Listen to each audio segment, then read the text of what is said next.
नमस्कार दोस्तों, हमारे चैनल में आपका स्वागत है। कल हमने जो चैप्टर नंबर 5 था समांतर श्रेणियाँ, उनका क्वेश्चन किया था एनवें पद ज्ञात करने से रिलेटेड, और आज हम एनवें पद का योग ज्ञात करना उसके अंदर सीखेंगे।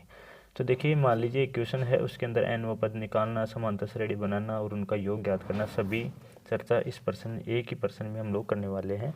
तो चलिए, यहाँ पे दे रखा है ए एन बराबर में 3 + 2n, और यहाँ पे आप समझ सकते हैं जो n का मान है हमेशा नेचुरल संख्या, प्राकृतिक संख्या रहेगी 1 2 3 4 5 ऐसे कुछ। तो यहाँ पे जैसे n का मान यहाँ पे 1 शिफ्ट करेंगे तो यहाँ पे आप लोग देख सकते हैं 3 + 2 और गुणा में 1, यहाँ पे हो जाएगा पहला पद, यहाँ पे 5 आ रहा है। और जैसे a2 का मान याद करेंगे 3 + 2 और फिर गुणा में फिर से 2, तो यहाँ पे कितना आ रहा है, दूसरा पद 7 आ रहा है। फिर से a3 का मान याद करेंगे तो यहाँ पे 3 + 2 और फिर गुणा में 3, तो यहाँ पे 9 आ रहा है। बस इतने ही पद निकालने हैं और इतने काफ़ी है। अब हमारे क्या हुआ कि एक समांतर श्रेणी में प्राप्त हो गई है। ठीक है, आपको दिख रहा होगा ये क्या है, एक एपी है और कहाँ तक जा रही है नहीं पता। अब ये प्रश्न कह रहा है कि ये जो समांतर श्रेणी बनी है उसके 24 पदों का योग ज्ञात करना है। तो समांतर श्रेणी बनाना सीखे, ऐसा भी प्रश्न आ जाता है, और योग कैसे ज्ञात करते हैं वो भी हम इसमें सीखने वाले हैं। देखिए, जो समांतर श्रेणी का योग आता है, एस एन का जो हमारा सूत्र आता है वो कैसे आता है, यहाँ पे n/2 फिर है 2a + n-1 और गुणा में है d। और आप लोग समझ सकते हैं कि यहाँ पे d का मान क्या है, a का मान क्या है, n का मान क्या है। तो n बराबर तो यहाँ दे रखा है भाई 24 पदों का योग हमें याद करना है, तो n का मान 24 है। a का मान मतलब होता है प्रथम पद, तो यहाँ पे प्रथम पद में 5 दिख रहा है, तो यहाँ पे a का मान कितना 5 हो गया। d का मान होता है इनका अंतर, जैसे 7 में से 5 घटाया 2 का अंतर आ रहा है। तो सभी मान हमारे पास है, सीधा मान रखना है, हमें आंसर मिल जाएगा, यानी n पदों का योग कितना होगा। तो यहाँ पे देख सकते हैं कि S24 यानी 24 पदों का योग निकालना है।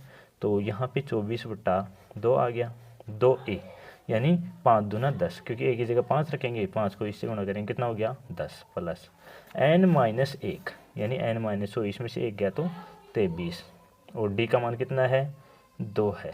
चलिए, ये 12 आ गया, 24 में 2 का भाग लगाते ही 12 आ गया, 10 प्लस में कितना 46 हो गया, 23 × 46, और यहाँ पे 12 × 56, और 12 को जैसे ही 56 से गुणा करेंगे तो यहाँ पे अपना आंसर आ गया 672। देख सकते हैं आप लोग।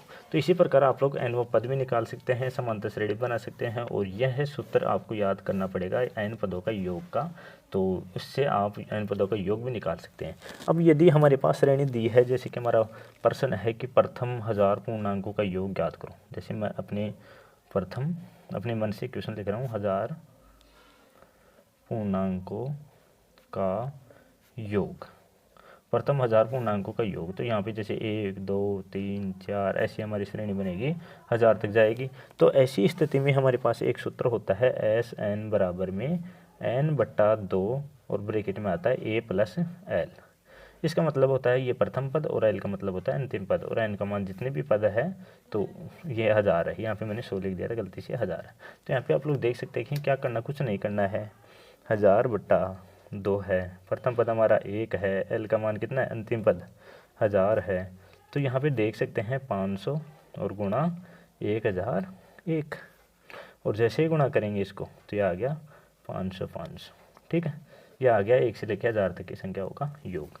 तो आप लोग दोनों सूत्र याद करना है, एक तो क्रम से कोई संख्या दी हो, प्रथम अंतिम पद दे रखा हो, तो इससे आप लोग निकाल सकते हैं, और दूसरा यहाँ पे कोई भी समांतर श्रेणी दी हो तो इस सूत्र से हम निकाल सकते हैं। तो दोनों यहाँ पे आपको क्लियर मैंने बता दिए हैं।